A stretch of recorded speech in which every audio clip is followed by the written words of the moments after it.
Bonsoir. Comme vous le constatez, nous avons retroussé nos manches pour faire du pain. Nous sommes aujourd'hui dans une école au centre de Chamalières, l'école Saint-Thècle, et nous allons suivre toute la journée en fait une classe de cours préparatoires qui travaille sur la fabrication du pain.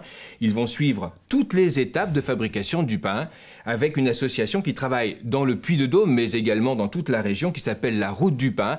Alors écoutez, je fais exactement comme m'a dit Merlin, je rabats les côtés. À tout de suite. Est-ce qu'on met des œufs dans le pain? On met pas d'œufs dans le pain? Si. Ah. Non, on met pas d'œufs. Pas d'œufs. Les œufs, c'est pour mettre dans la brioche plutôt. Et aujourd'hui, c'est pain parce que le pain est une base nutritionnelle, un produit que l'on mange tous les jours ou presque, le plus souvent sans rien y connaître à son élaboration. Pour les élèves de CP dont l'alimentation figure au programme et surtout pour les maîtresses, le pain, c'est pour ainsi dire, pain béni. Allez, je vais verser donc la farine dans la mets, cette grande boîte en bois. Hop là. Alors ça, c'est de l'eau un peu chaude, celle-là. Et je vais la mélanger avec de l'eau froide aussi après. Nous avons le projet de leur faire découvrir des repas équilibrés, leur faire découvrir également les différents repas qui existent dans la journée. Voilà, et donc le pain fait partie du quotidien. Alors Mathéo, comment ça se passe? Bien. Ça va bien? C'est bon, c'est mélangé? Ouais. On y va? Association Loi 1900, installée depuis 2005 à Meillot, la Route du Pain est une boulangerie mobile, pédagogique. Avec les tout-petits, les classes élémentaires ou les personnes âgées, Olivier et Léonore travaillent sur la palette des sensations que procurent les ingrédients et le pétrissage. Et je sais que le soufflage, c'est pour mettre de l'air dans la pâte. Hein, pour faire des bulles, pour mettre de l'air. Alors on souffle pas comme ça, il y a un geste un petit peu particulier, comme ça. Des gestes et un monde de sensations dont les enfants restent d'éternels friands.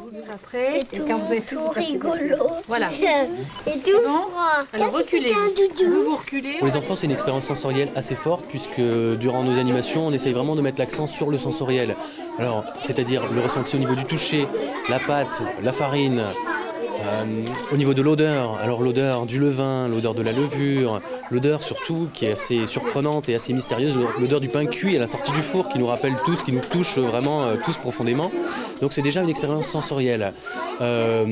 Et par là, quelque part, l'idée c'est un petit peu d'essayer d'aimer un peu plus le pain. C'est-à-dire l'idée c'est de faire aimer le pain, pour que les enfants prennent goût à manger du pain au petit déjeuner, au repas de midi et au repas du soir également. Il sensibilise aussi sur les gestes ancestraux de nos aïeux, pain patrimoine, pain partage, pain lien social. Aujourd'hui, les enfants ne savent plus comment est fabriqué le pain. C'est quelque chose qu'ils vont aller acheter comme ils vont acheter un autre produit, donc quelque chose d'assez banal.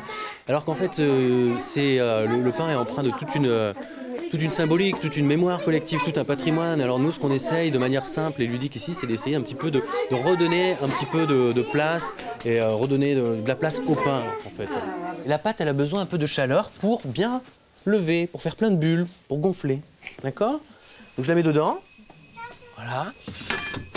Et puis, vous voulez dire au revoir, à tout à l'heure. D'école en école, de maison de retraite en EHPAD, l'approche est souvent la même. Le pain parle à toutes les générations. On a beau n'avoir que 5 ou 6 ans, on ne se laisse pas rouler dans la farine. Valentin, Élise, Antoine et leurs copains, tous ont leur idée sur la manière de fabriquer le pain. Je suis ton boulanger. J'aime les belles miches. Ton boulanger bébé. J'aime les belles miches. Il faut mettre de la poudre, de l'eau froide, de l'eau chaude, tiède, et ensuite ensuite la pâte on la met dans un placard en bois et ensuite pour la faire reposer. Je pétris la pâte et après je mets au four et ça m'obtient un pain particulier. Quand on aura fini de faire le pain, on va aller le mettre au four et on va faire des décorations dessus pour reconnaître le pain à qui il est. Et pendant que la pâte lève, nos boulangers sortent les ateliers. Reconnaissance des différentes textures d'un épi de blé, production et tamisage de la farine. Les enfants, ça leur parle. Vous avez des gros tamis avec des gros trous qui va faire une farine épaisse et granuleuse. Là, il y a d'autres tamis donc, avec des trous fins pour faire une farine fine.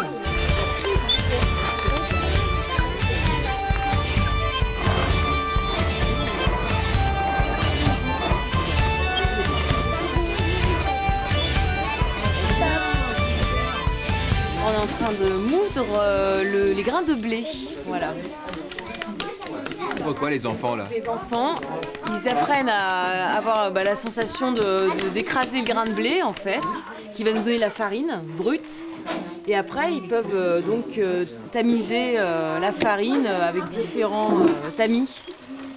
Voilà, qui fait que ça va être plus ou moins fin, puis ils vont pouvoir sentir, avoir des sensations au niveau du toucher, de séparer l'écorce de l'amande.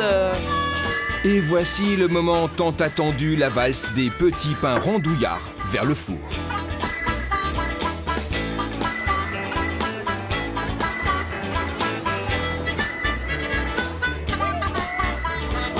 Le changement de couleur, le fait qu'il est gonflé aussi, le fait qu'il croustille. La redécoration qu'ils ont fait sur leur pain change beaucoup à la cuisson. C'est vraiment un étonnement total quoi, quand ils voient leur pain cuit à la sortie du four.